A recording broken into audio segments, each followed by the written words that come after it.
Good morning. Podcast for today, August 13. Good morning sa inyo. Muulan pa rin. Habagat yan o baka yan yung susunod na bagyo, no? Matubig, no? Dami. Coilis Garage, Pasig, Restoration. Sarap ng kape, single origin. One of my resin arts dito sa Herrera Art Gallery, Marikina. It's for sale. It's round for a table, 14 inches, coffee table. Okay, let's talk about no? Bakit tayo binibisita ng mga aliens? No? So by the way, kaya tayo hindi binibisita ng mga aliens ay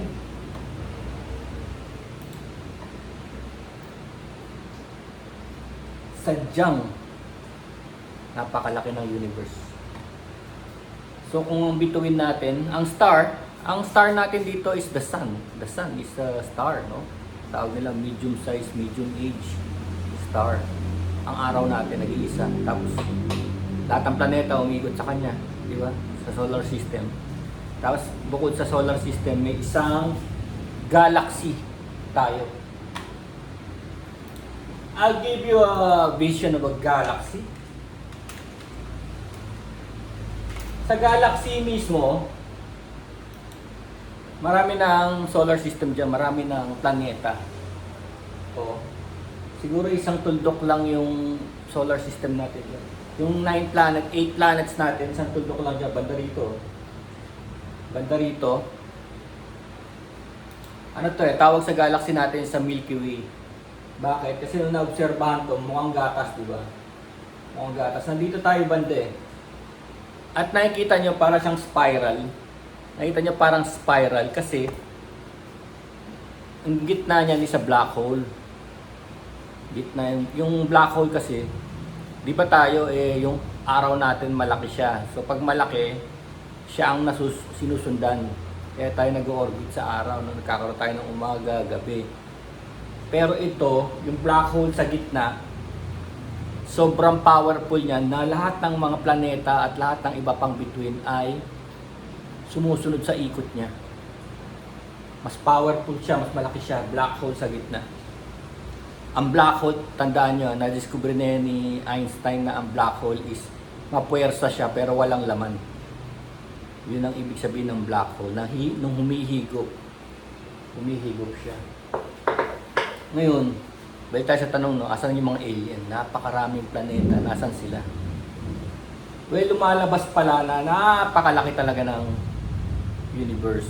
Ang planeta ay, ang star, kagaya ng sun natin, star, is 24 septillion. Grabe no, 24 septillion. Huwag nyo nang isipin, ano yun? 24 na may 24 zero. So, hindi natin may imagine gaano kalaki, no? 24 septillion ang stars. Pero kasya yun sa loob ng maleta boys, no? Yun. Kaya nilang pagkasya yun. Ibig sabihin sobrang vast. Sabihin na lang natin, meron naman tayong mga telescope na malalakas, no? Ano ba yung pinakamalapit na kahawig ng ating planeta? Kasi yung ating planeta ay ganito kulay. So, pag ganito kulay, parang buhay, di ba? Parang alam mo may tubig, may sky, maraming elements. May buhay na lupa, no? Bakit wala tayong kagaya niyan? Kasi yan ang hinahanap natin eh. Yan ang hinahanap natin, yung planetang ganyan ang kulay, ganyan ang laki. Tsaka ganyan ang layo sa star niya, sa araw niya. Kasi may star, may umiikot. Ganyan lang nangyari sa buong universe eh. May isang star, tapos may iikot sa kanya. No? So kagaya ng asteroid belt. Asteroid belt is a clump of small raw materials or building blocks ng isang planeta. Ibig sabihin, hindi nabuo yung planeta rin sana yung asteroid belt. Mga bato yun eh, sa pagitan ng Mars at Jupiter. Mga bato yun. Hindi siya nabuo as sa planet, kaya naging scattered siya. Yung sinasabi nila, may kagagawa nun is Jupiter, kasi Jupiter malaki siya eh. Malaki siya, tapos malakas ang gravity niya. So parang kung bubuo tong maliliit na to, hindi siya matuloy-tuloy dahil hinihigop siya ng gravity ng Jupiter. At ito pang matindi niya, yung Jupiter, muntik na rin niyang mag-ignite. Malaki siya eh, para siyang sinlaki ng mga ano eh. Kita mo ah. Papakita ko sa inyo kung gaano kalaki ang Jupiter. Planet sizes ah. Oh, ito. Tingnan nyo oh. Ito yung Earth, ito yung Jupiter oh. Diba? Napakalaki niya at ano siya, alam nyo, pwede siya mag-ignite. Marami siyang gas na pwede mag-ignite. Pwede siya mag-turn into another sun. Kung nangyari yun, nung panahon yung billions of years na binubuo pa lang yung solar system na yan, kung nangyari nag-ignite yung Jupiter, naging sun, hindi tayo mabubuhay kasi masyado tayo malapit sa kanya. Oh. Tignan nyo kung gaano kalaki ang mga sun. Pero di hamak na, mas malaki pa rin ang sun. Oh. Nagkaroon lang siya ng, ano, ng building blocks. Pero tandaan nyo, ang mga star, kagaya rin natin yan, nagkumpul-kumpul din yan na bato. Tapos nagkaroon ng fusion. Nagkaroon ng fusion parang sa nuclear, no? Tapos yung fusion niya nagiging self-sustaining. May ganun phenomenon sa atin. Kaya tingnan mo yung araw, apoy ng apoy pero hindi siya namamatay kagaya ng uling, di ba? Meron siyang self-sustaining fusion sa loob. Ganon din yung na-discover natin sa mga nuclear, no? Kaya yung mga nuclear, di ba? Pag ginawa mong power siya ng isang submarino, yung submarino eh, kahit na 100 taon hindi nawawala ng kuryente. Isipin mo yun, libre ka ng kuryente na 100 taon. Kaya lang, yung pinaka-abo nun, nakakamatay ng 25,000 years. No? So yung trade-off nun. Meron kang libreng kuryente ng buong buhay mo, hindi ka nagbabayad ng kuryente. Kaya lang, pag naging abo yun, yung susunod na henerasyon, magkakaroon sila ng mga sakit, mga cancer. Kasi kakalat yun eh, yung mga abo nun, kakalat yun sa environment, sa tubig, sa hangin, sa lupa. Mas makakain yun ng susunod na henerasyon. Yung mga, pag ito, binaon nila dito yung abo ng nuclear, kasi may nagtanim dyan sa next generation, matagal pa, nagpalit na ng politician. No, alam mo, politician eh, panakit butas lang eh. Pagka may problema ngayon, tatakpan. O ganyan, utang tayo ng utang. Hindi naman itong presidente na ito magbabayad ng utang na yan eh. Kasi magkakaroon na ng eleksyon, ibang presidente na naman. Uutang na naman siya. Ang magbabayad lahat ng mga utang na yan, mga Pilipino. As long na Pilipino ka, babayaran mo yung mga inuutang. No, kasi nanakawin nila yan, aalis na sila, hindi na sila presidente. Susunod na presidente, nanakawin, magnanakaw na naman, uutang na naman. No, mangungumisyon pa dun sa nautang. So Pilipino, lahat na nagbabayad yan, hindi yung mga presidente. Kaya utang lang sila ng utang. Di ba? Ang galing ano? Ganun yun. Ganun yun ang nangyayari. Kaya yung mga atomic na kagaya ng fusion ng araw, eh hindi namamatay. Kasi nga may ganun. At pwede pa nating gayahin yan. Meron na sa Austria yata yun na, alam mo yun, the power of the sun in the palm of my hands. Diba sabi ni Doc Ock? Yung mga cartoons na yan, galing yan sa mga breakthrough ng mga ganyan eh. Yung mga scientific breakthrough eh. Pinalalabas na si Doc Ock ay kayang gumawa ng kapangyarihan ng araw for the good. Kaya lang, yung kung kaya mo yung power of the sun, di kaya mo na rin yung devastating weapons. Alam mo ng tao, papunta sa weaponry ang lahat na yung invento, mas maraming mapapatay na tao to, di ba? Hindi naman for the good eh. Nakikita nyo kung gaano tayo ka-primitive, no? Hindi naman for the good. Pag nakadiscover ng breakthrough, ang ganda, drone. Di ba? Imbis na gawing transportation yung drone, mass transportation para walang traffic, hindi, lagyan natin ng missile. No, para tirahin natin yung mga kalaban sa kabilang bansa, no? Drone. Drone, gawin natin submarine, no? Para sa ilalim ng dagat, no, bigla na lang babanggain yung mga barko ng kalaban para lumubog. Ganun tayo mag-isip na puro papunta sa weaponry.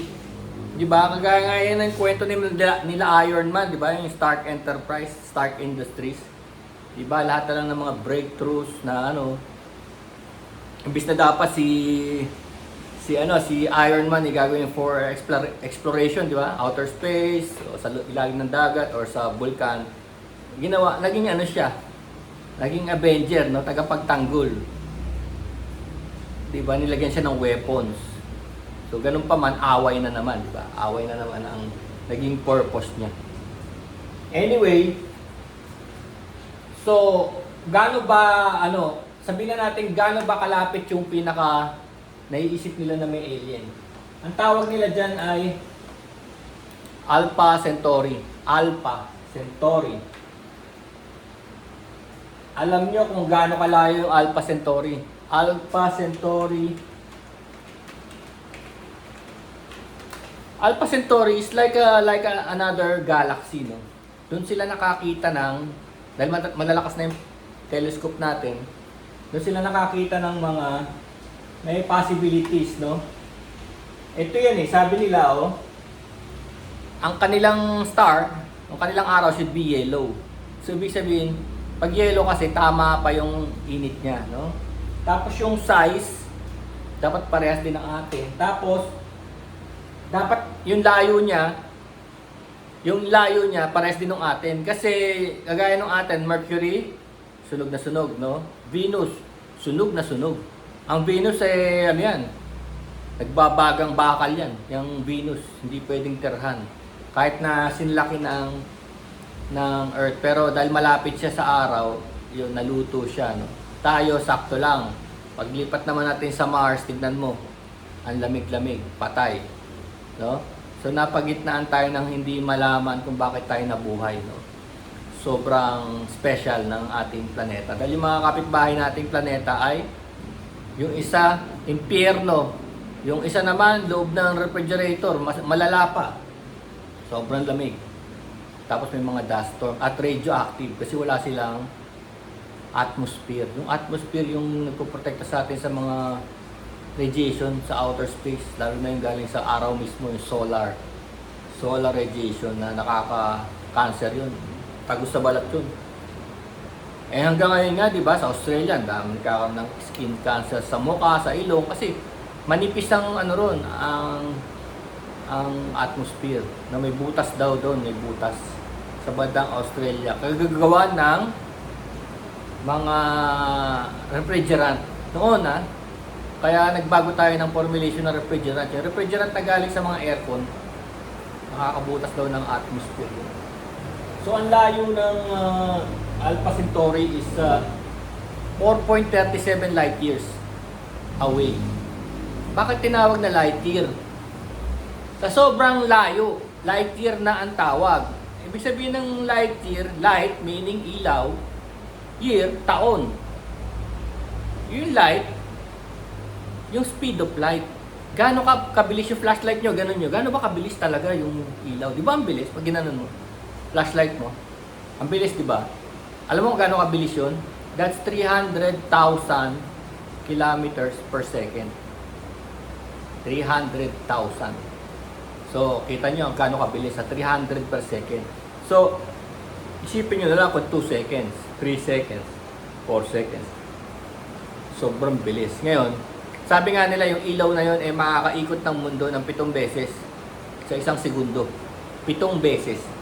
So parang imposible ma-achieve, no? Imposible. Kaya tinawag na nila light year.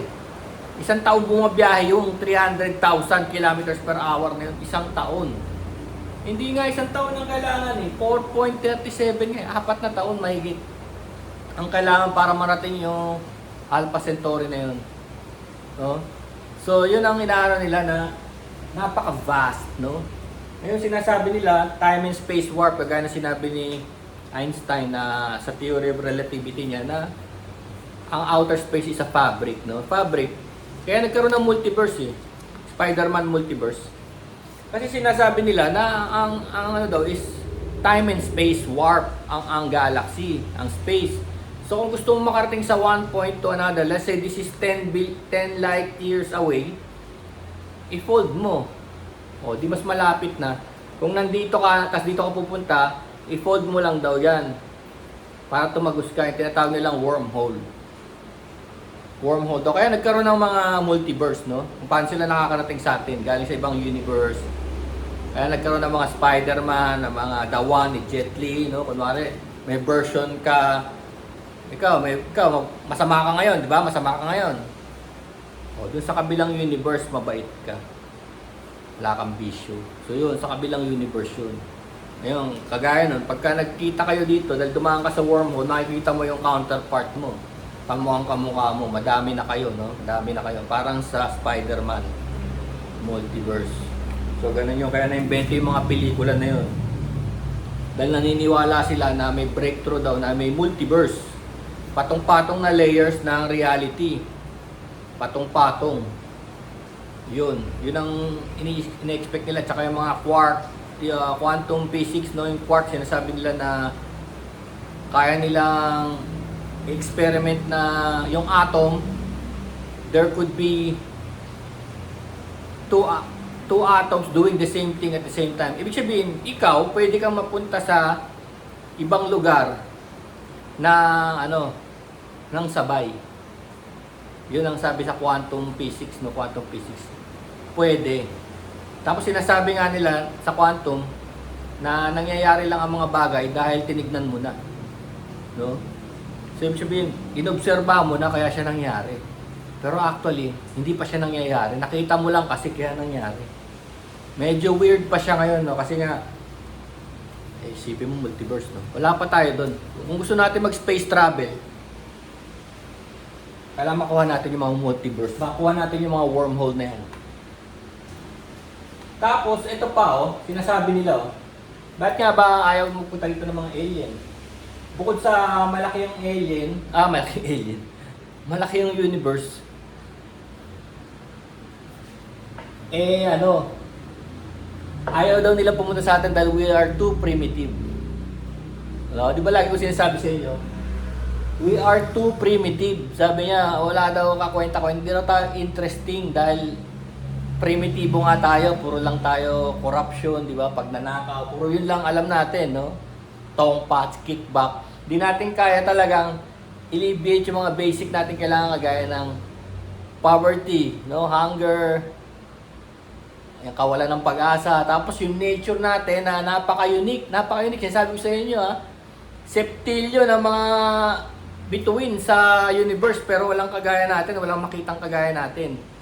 No, tapos ngayon ito tayo sinisira natin, di ba? Kaya talaga primitive talaga tayo.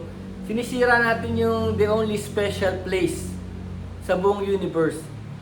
No, winawasak natin, no? Sabi nila, di wag kang gumamit ng electronics para wala nang minahan ganyan. Pwede naman gawin sa batas yun eh. Totoo lang. Pwedeng gawin sa batas yun eh.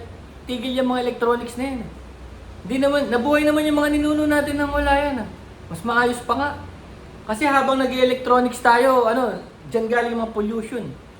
Ine-extract natin, pati mga byproducts ng mga electronics natin, yung mga byproduct ng mga battery ng mga sakyan. Saan tatapon yan? Kahit i-recycle mo yan, mag-pollute pa rin. Hindi mo yan basta sinasabing, pag-iwahiwalay kayo ng elements. Ine-extract uli yan. Kung mapuno tayo ng baterya, dahil di baterya na tayo lahat, dahil umiiwas nga tayo sa gasolina, ganun din. Mapupollute din tayo ng mga baterya natin, no? Tsaka kita nyo, may AI na. Alam mo, nakakatakot sa AI, bukod sa diniscuss natin na nakaraan, yung military application niya. Ngayon, ang AI, kaya niyang gumawa ng isa pang COVID. Kaya niyang dahil sa sobrang dumating na ang AI, kaya niyang i-formulate kung ano ang mas devastating pa sa COVID virus. By sequencing, DNA, no? Sequencing. Kaya niya na, imbis na gagawin ng isang tao yung sequencing ng 100 years, gagawin lang ng ilang araw lang. Gagawin lang ng AI ng ilang araw. Ito, mas matindi to. Ito talaga. Tapos pwede na rin siya mag-target ng lahi. Di ba nakakatakot? Pwede magkaroon ng isa pang, kasi parang yung COVID parang test siya. Di ba sabi nga nakawala sa test tube? Trial eh. Pero in the beginning, bakit siya ginawa? No? Yung nakawala, walang problema, bakit siya ginawa? Di ba? Anong purpose niya? Bakit siya ginawa? Tapos nakawala daw.